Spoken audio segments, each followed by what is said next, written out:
The peas that I planted on the cattle panel arch are just starting to take off. It's been about 2 months, but that's actually kind of a bummer because I have to take them down today to put up the greenhouse plastic. I've been waiting to do this for a really long time, to the last possible second. It's actually 80 degrees today. It's the end of October, and normally we do not get 80-degree days at the end of October. Yay, climate change. I have not been able to wear shorts here in about a month, but we're getting an 80-degree day today, and then in 4 or 5 days, we're getting our first frost, which means this needs to get covered up and protected so the plants inside can survive all winter. I had really been hoping that I could just leave these up.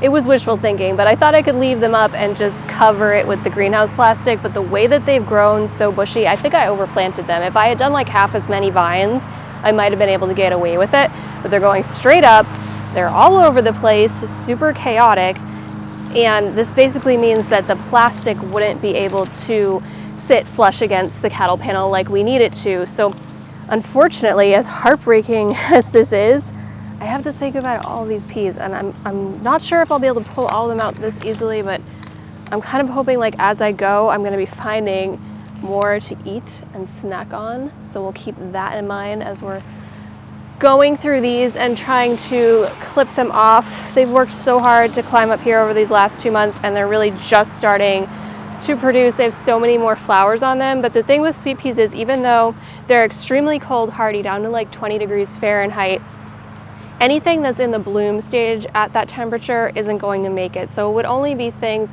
that have already reached that fruiting stage that would survive those colder temperatures. So I'm not losing as much as you'd think I am.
Even less fun than I thought it was going to be. Garden is like really about potential for me, and in this particular instance I was eliminating that potential, and I hate doing that in the garden. I hate having to enter new stages, and I don't really know why, because it's not like I'm entering a stage where I won't grow anything at all, but I am a little bit apprehensive about the winter because my options are a lot more limited. It's really just like the hoop house that I'm going to be growing in, and God forbid it doesn't work out, right? Like I keep saying, this is an experiment.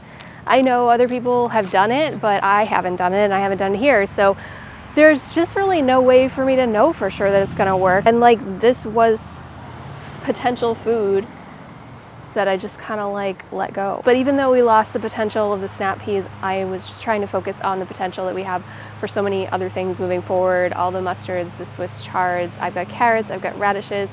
I have a lot of really cool stuff in here that I haven't even tried yet. So it's gonna be really interesting to see how this goes over the winter. So as a reminder, I waited to put the plastic on this because it's just been really hot, and I knew if I put the plastic on too early in the season, I would end up just baking all these cold-loving plants that are inside, and I didn't want to do that. So I'm waiting till the last minute, and it's something where I'm putting it on in a way that is sort of temporary. It's secure enough to survive the winter, but in the spring, if I want to take it off, it gets too hot, I can do that. Or I can just switch over to growing plants that love the heat. I haven't really decided what I'm going to do with that yet.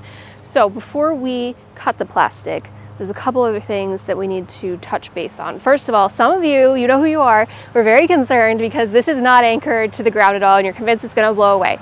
I'm promising you, I know it's wobbly, but it's held in with a lot of tension and it's probably gonna be fine. I am going to just take these zip ties really quick and tie them to the rebar and to the cattle panel to just give it that extra sense of security, because that rebar is in the ground about a foot. So if we do some of these heavy duty zip ties to the cattle panel and the rebar, there's no way this is going to go anywhere. And then the next thing I wanted to talk to you about is the plastic itself. This is the greenhouse plastic that I bought. It's extremely heavy. It's 28 feet by 30 feet, and it's 6 mil UV stabilized greenhouse plastic.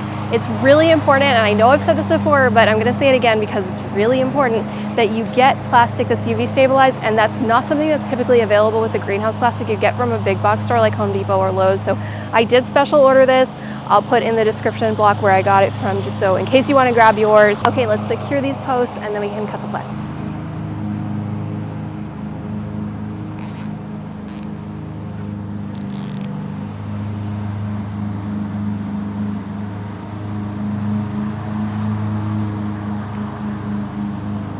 Oh my God, it just keeps going and going and going.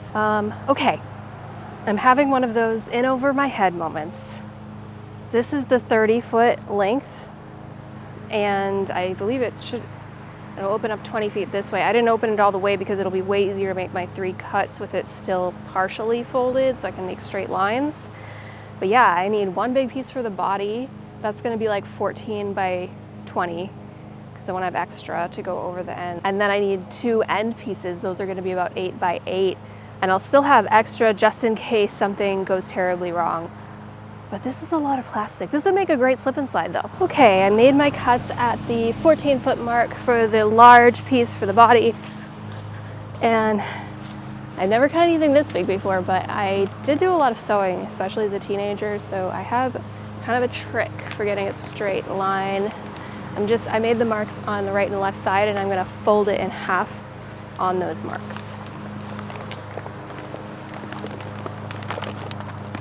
Am I nervous? Yes. Am I gonna do this anyway? Also, yes.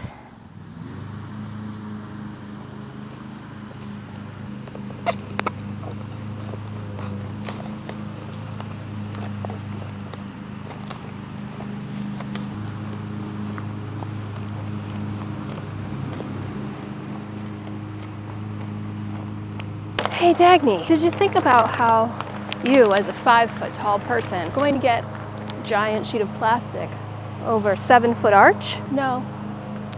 Gotta just figure it out. That's where we're at. Okay, it goes this way though. Maybe I'll start over here.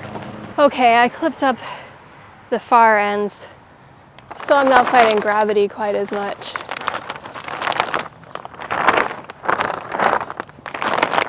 There's my edge.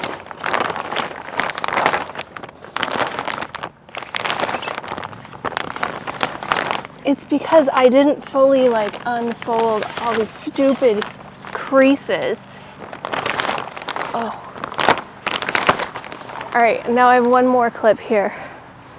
I'm gonna use that to give myself some space to go to the edges and drag those up.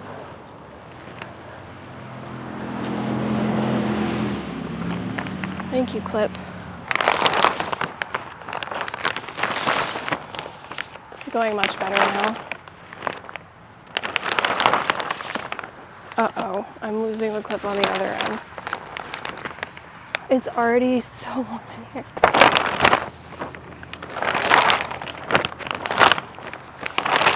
If I can just get over this hump,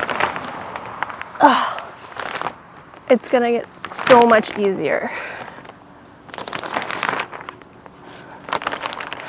If being the operative word.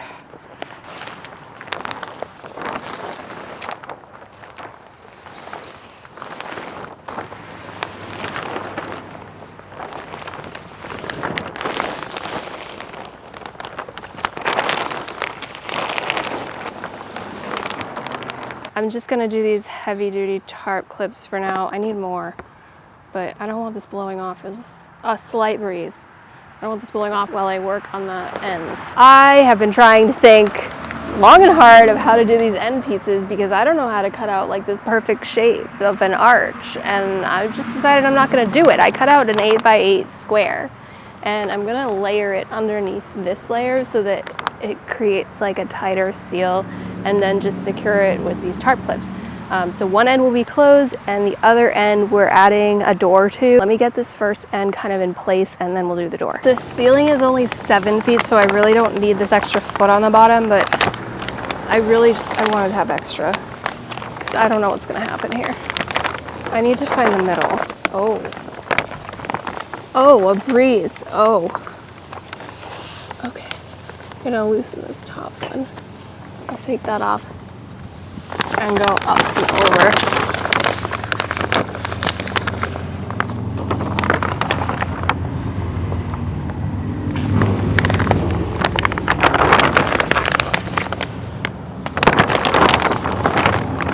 I wonder if it would have been easier if I had done that ends first. I'm not really sure.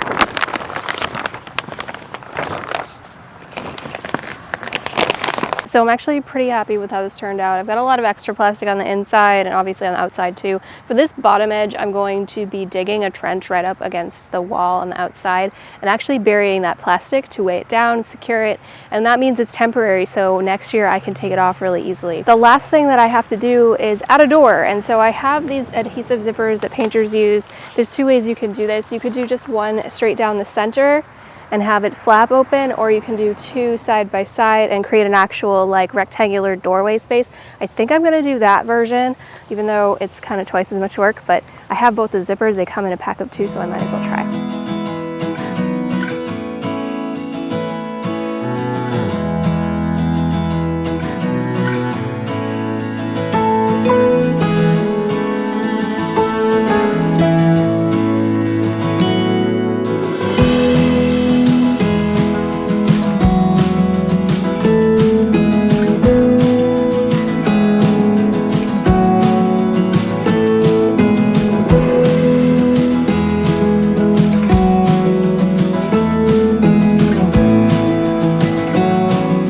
This is the only part that's kind of tricky, to be honest. I don't think this cutting tool is meant for this thick plastic, so basically these prongs need to push through the plastic in between the zipper teeth, and then you pull down, and you need a lot of tension on the plastic while you're doing that and to use a lot of force because the plastic's a little bit thicker.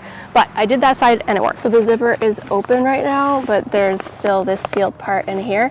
So I'm going to take this tool, slide it up as far as I can, and then I'm putting tension on the zipper and pushing to poke holes.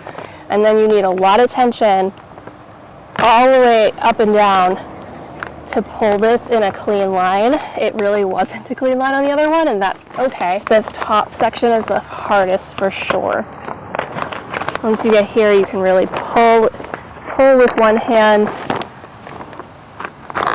and it's creating this ribbon that you'll cut out later of extra plastic. And that's it. The zipper is on and it's working great. So I would call that a definite success.